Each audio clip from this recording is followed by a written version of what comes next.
All right, we are in search of grit for Spartan Nation, and so we came to one of the most badass MMA gyms in the country here in Philly, and we're probably going to be doing this around the world.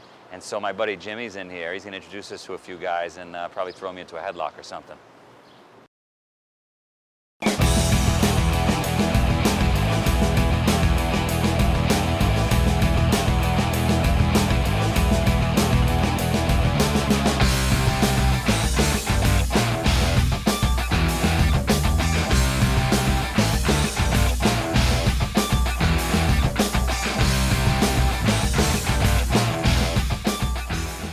Ready? Yeah. Oh, yeah, I was rolling. It's Joe. We are here at Spartan Up the podcast with my team. Colonel Nye to my left.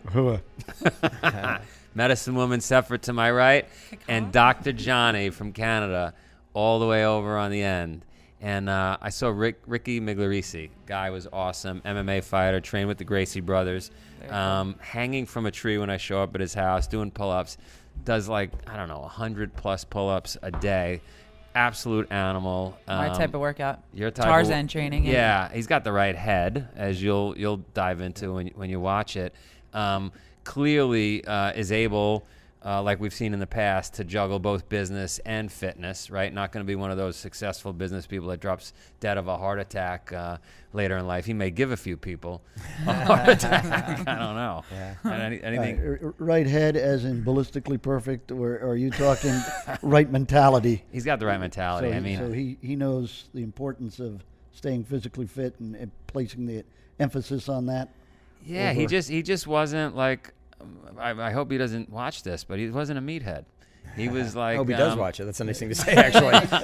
He, you shook his hand and you were like, God, this guy could kill me in like 3 seconds. Strong as an ox. He's got his head screwed on straight. Running a great business. Supports his family. Supports his family. No ego. Awesome guy. Fantastic. So looking forward to seeing it. Cool. I think we got to take our shoes off.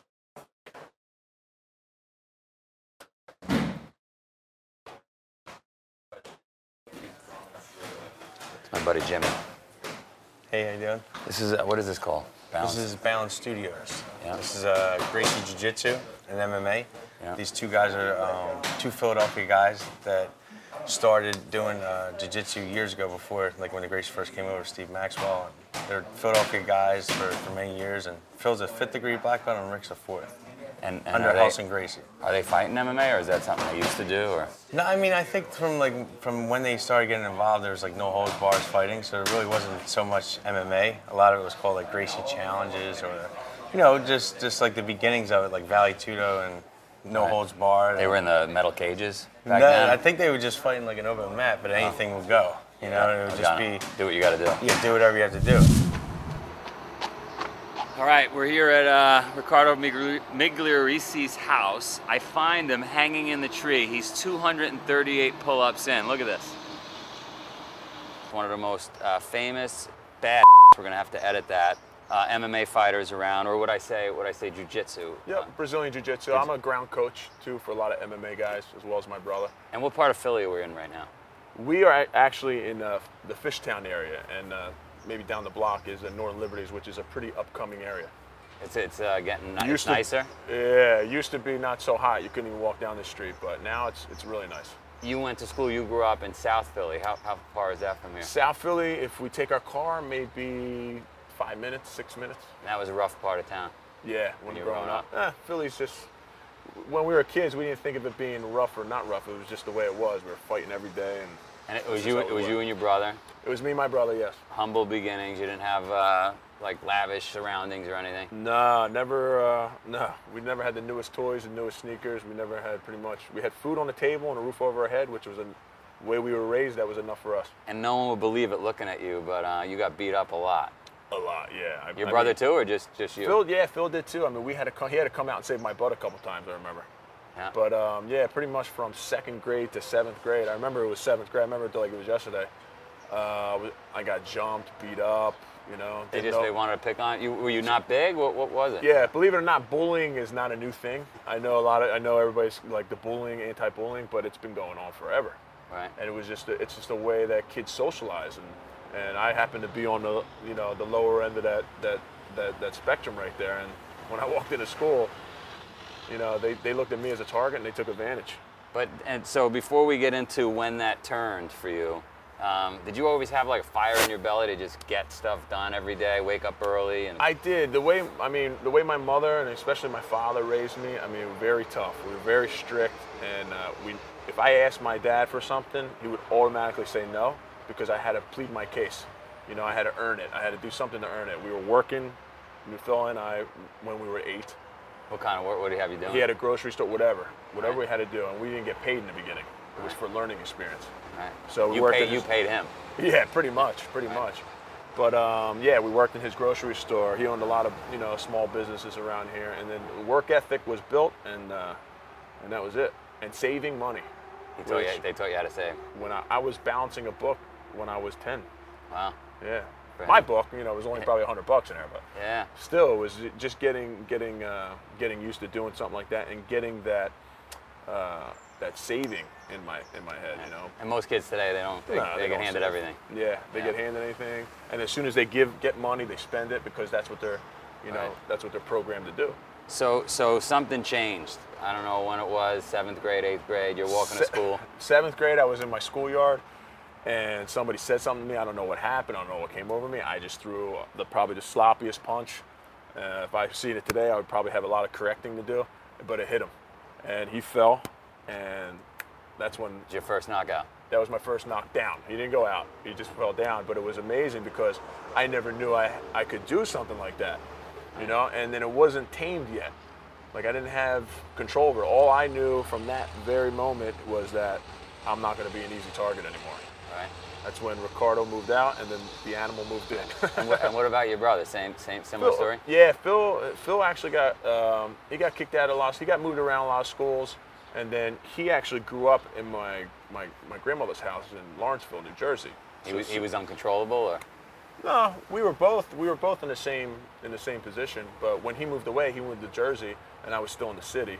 And there was like a year that I didn't see him. So Got it. it was just the way we grew up. And then we obviously reunited. Yeah. And then, So all right. So you throw the knockout or the knockdown punch, and then you go to high school, right? And you're getting into fighting at that point, or? I was still fighting because it wasn't until 16 years old that I was serious about jiu-jitsu. I was in and out. My brother introduced jiu-jitsu to me, and I was kind of like in that stage where I was kind of like a little punkish, like I was a little punk, and I was still fighting, not a bully, but I was just, you know, I wasn't where I wanted to be yet. And it was only till maybe 16 I really turned everything, because I was getting, they wanted to put me in a bad school here after grade school because I was fighting so much. That 7th grade, it was only 8th grade, and the principal, I had to go to a psychiatrist. But when I was getting beat up, No one said anything. nobody said anything. But now that I was defending myself, Yeah. all of a sudden it was a big deal, and I needed a psychiatrist. Right. So my poor mother had to come in, and we did the whole psychiatrist thing, and they wanted to send me some high school, which doesn't even exist anymore. I mean, it's just like they don't even write with pencils there. They wrote with crowns because they're scared. And I wasn't that kind of a bad kid. Right. You know, I wasn't like out there selling drugs, doing this. The total opposite, actually. But I was defending myself, and and once you get bullied like that, you never want to feel like that ever again, ever. And that's my whole thing.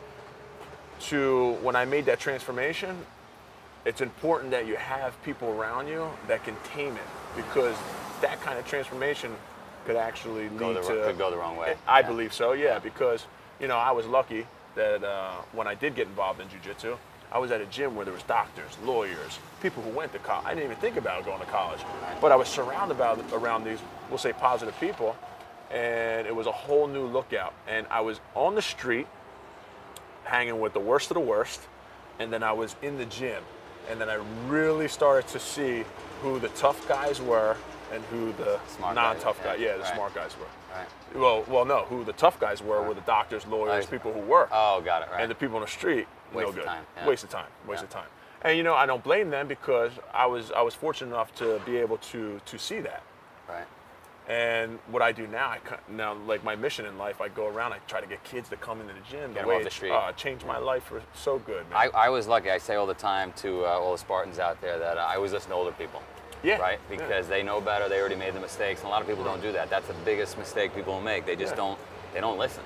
Nope. Right? And that guy or girl already paved the way on how to be successful. I hope you're not sitting still while you listen. If you are, you better get a burpee break in. So what? Then you go train with the Gracie family, or how did that happen? So like I said, my brother got me involved in the jiu-jitsu. I keep putting that this way because he lives right here. We're inseparable. Yeah. But he got me involved in jiu-jitsu, and he went away to the teachers program in LA, and a couple years later, I followed him out there. And that was about 11. That was my going away to college. With the Gracies. Yeah, pretty much, because it was a university. I mean, we were not only learning how to defend and fight, we were learning how to teach and convey a move to somebody. I won Worlds, I won Pan Ams, I won all these fights, but if I can't teach you, what good am I to you, other than a good story, like, oh, I trained with so-and-so. Right. So it was really important for my brother and I to one, be champions of what we do, and two, be able to pass it on to other people and change other people's lives. That's the main thing with jiu-jitsu, that lifestyle. And that's the main, I think it's the difference between also the MMA and the jiu-jitsu. Jiu-jitsu is a lifestyle where we're trying to, change other people's lives, and you can do it forever. Very much like what we do. Yeah, because I mean, MMA, I love MMA too, but you can't do it when you're 50, 60, 70. Jiu-jitsu, I have a 70-year-old in my gym. I have a 70-year-old who's blind, trains every day. That comes every once in a while and trains with us. And he travels all around the world. He's trained with us all the time, but he moved away to LA, and he comes in town for business. But that's why I use that as an excuse, because for people it's a lifestyle. For people who I invite to the gym, I heard every excuse in the book, and I always bring up the 7-year-old, the one that was blind, and almost you see their face and they're like, they can't not come in, Right, no excuses. I said, no excuses. Just come in and try it out. Yeah. Or, oh, no, I'm too busy, I got to make money. Well, what good is your money if you're not healthy? Yeah, the priorities are definitely not, there's not enough emphasis on fitness today. You see, one thing that bugs me is you see really successful people that kill it. Executive at a big company. Then they're 60 years old, they're completely out of shape. They fly fish for 5 years, they're dead. Yeah. Like, what was the point? Yeah, exactly. Right? You're almost better off, if that's the way it's correlated, you're almost better off not making the money and just focusing on health and wellness. Absolutely. Well, I agree completely. I mean, when I was a kid and I was introduced, as soon as I stepped my foot on the mat, I knew this is what I want to do. I had no idea it was going to be as lucrative or if I was going to do it for a living. All I knew was if I had 2 hands and 2 feet, I was going to find a job, work, and be able to do this. I got lucky. We were the first ones on the scene, my brother and I, and we took it by storm, and it became, I mean, it's the fastest growing martial art or sport in the United States right now. Yeah. MMA, jiu-jitsu, even the boxing, the Muay Thai, and all that stuff. How do you stay motivated? What would you recommend people watching? The biggest question I get is, Joe, how do you stay motivated? What could I do to stay motivated? It's constant testing you. I mean, jiu-jitsu, you're never the best at jiu-jitsu, which is something I love. And I played chess, going back to my father. My father taught us chess at a very young age, and it's pretty much physical chess. So when I got my black belt, man, the learning has just begun. And I go in there today, we have 300 students in our one headquarters here. We have about 30 affiliates, but 300 students just here. Every day, I teach my heart out, and I teach them everything. If I learn something new, which I do all the time because it's constantly evolving, I bring it back to the gym, the lab. I go in there, I teach all my guys. We have a pretty open school where, I allow them to explore their game. So you're gonna see like people with all different kinds of, jiu-jitsu game, and then I learn. Right. Because I'm not teaching people to be exactly like me. Sure. That would be boring.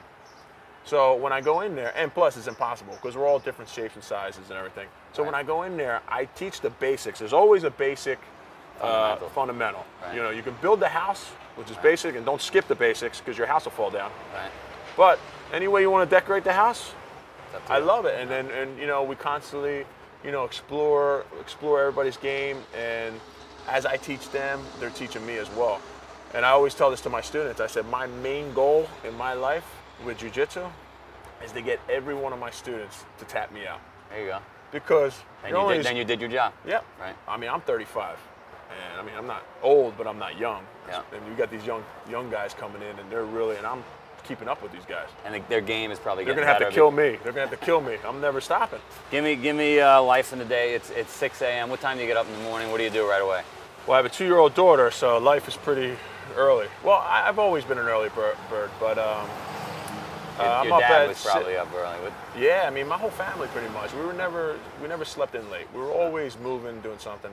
But I'll wake up, I'll eat 2 breakfasts. I'll have my oatmeal, I'll have my coffee. Coffee's my only drug, by the way. And then I'll have another breakfast. Usually have early privates that I do at the gym. Get in there early, teach those guys. Always a noon class. I teach all the noon classes at Balance Studios. You're sweating all day. All day. And then when I get back, that was me teaching them. Now it's time for my workout. So I have a gym not too far from here that I go to, and I do all body work stuff, all body weight stuff, I'm sorry. Like give us some examples. Push up. Just before you guys came over here, I did 250 chins, 250 push-ups, and then body squats, and then all different kinds of stuff. Nice. Every day. Every day. So my wife's gone, and she's been in California for 3 days, which leaving me kids, which is the hardest thing that I've ever done in my life, for the first time in my life. I have a 10-year-old and a 2-year-old. And between cooking and stuff like that, I would get push-ups in, or do squats, or do something. Yep. And by the end of the day, you got it all in. Oh, you're doing a lot. Yeah, exactly. We ask everybody at the end of the interview, what's your favorite exercise? It's got to be chin-ups. I love chin-ups. So when you do chin-ups, you're doing them this way? Or I do them all different ways. I do them all different ways. I started out with, I do a 100-rep workout, I call it. I didn't invent it. It's 100 reps of everything. It's not anything difficult. But I started out because I have such long arms. I wanted to do, I'm going to see if I can do 25 straight. And I got 25 straight. I wanted to see if I can do 30. I got up to 50, and then one day I just hit, not straight, I'm saying I go 25, 25, 25, hit 100. Nice. So now I'm up to, when my daughter turned 1, I did 365 chin-ups. Wow. In sets of 25. It can start off at 25s, and then maybe I'll do 5s, 10s. But at the end of the workout, I got 365 everything. I did body squats. I did squats on a yoga ball with a vest. Nice. But I got to say, yes, the favorite's got to be chin-ups, because chin-ups does my arm, everything. Nothing like they suck. Everything. And for jiu-jitsu, it's a lot of pull action, right. Especially if you're in the guard. So it helps me a lot. So my 8-year-old son, how many chin-ups should I have him doing every day? As many as he can. That's it, every day. As day. you want, yeah. And always encourage it. I got my son. My son just did it with me. Nice. Yeah. All right. So, hey, good stuff. Thank you so much. He's got hands like baseball mitts. Yeah. You can work out in the gym your whole life, but you never get hands like this. They went around my hand twice. Oh, yeah. Yeah, well, listen, I thought that was a great interview, and I was really kind of fascinated when he talked about the support of the neighborhood. But really, it seemed like, he's part of that neighborhood, and he's supporting it, so it's a give and take. And he's not just a consumer, he's a contributor. Mm-hmm. And I think that's really an important part there, being part of a group and having that group mentality moving you forward. Everybody moves together. Listening to your elders, too. That's a great point. That's a huge part of being part of a community. Right, so he's listening to the elders, he's helping the young kids at the same time. Yep. So he's kind of that link in between the generations. Absolutely. And then you expand that out to family and community. And, he's an important guy in that town, obviously. Well, it certainly helps when you're respected, right? He's respected. He just, his presence is respected. And so a guy that's respected that has the right intentions can move a community. And what's interesting to me is it started because he used to get beat up. Well, that's how he earned that respect. he had to, he had to win sooner or later. He wasn't getting beat up anymore. He didn't stay down. Yeah. It shows the importance, too, of physicality. Obviously, you want to be strong, physically healthy. But the fact that you can draw from that, he's not just like a big, strong guy walking around and that's all he is. He's a guy who's learned how to harness that and use it to help other people too. I think that's really important. So do I, and I think his role as a mentor, just his whole ethos and his goal of saying, I want my students to be able to tap me out. It's just he wants to give all of it so that they can be better than he is. That's a great way to progress people around you. No ego. Yeah, absolutely. Which is interesting because I always thought to make it in any realm, you've got to have ego. The top people always have ego, but it seems like the really top ones also have a great deal of humility that goes with it. Well, so once you reach, isn't it true? Once you reach some level of success, you're so confident with yourself that you don't have. Well, let's ask the doctor. Well, I was going to say, when you listen to people who talk about themselves a lot, and we think about that as ego, right? And that's the person who's not quite there. That's the person who they've done some stuff and they want people to know it. And so that's just clamoring ego, right? As opposed to the person who transcends that. And once you get to where you've done enough interesting stuff, or a guy who's so physically strong and capable, he doesn't have to show anyone anymore, that sort of transcends ego into confidence and poise. And I think once you get to that point, it's all about elevating the people around you. Yeah. You know, when he says what he wants the students to tap him out, nobody with a big unhealthy ego is that guy. He wants to show everyone he's the toughest guy in the room. I think in anything, as a business leader too, once you don't need to show everyone how smart you are anymore, you can help them be smarter themselves. So that's a great point about that. I think to get there, you have to have an ego to drive you, but to then actually harness it and do something transcendental with it, you've got to cap that ego and elevate past it. Let the student become the teacher. Sure. Right? Yeah, absolutely. Because it empowers them to believe in themselves, and then and that makes them stronger. And one other thing I took from what he said too is that he got off to an early start. Like, you know, he figured out very early that he wanted to work on this, and it was important to get those habits in place. And you know, there's no better time to start than now. But you to get to that point of mastery, to get to the point where you don't have to have that clamoring ego, it helps to put the miles in. You've talked before about the 10,000 hours, right? You got to get started early to get that in. Yeah, he certainly started early and never stopped. Yeah. Right? I mean, that's the other thing, right? Yeah. Don't stop. And it just becomes part of your fiber, part of your DNA. I mean, if you've been doing it your whole life, you don't know the other way. So you just keep doing it. Keep pushing that wall back. Yeah, he says does 100 reps of everything, then he does 365. So it's just like, you know, you're getting stronger, you know, you're doing better, and you just keep upping what you do every day. Yeah, phenomenal. Good stuff. Very cool. I don't know how to end this. Spartan Up the podcast.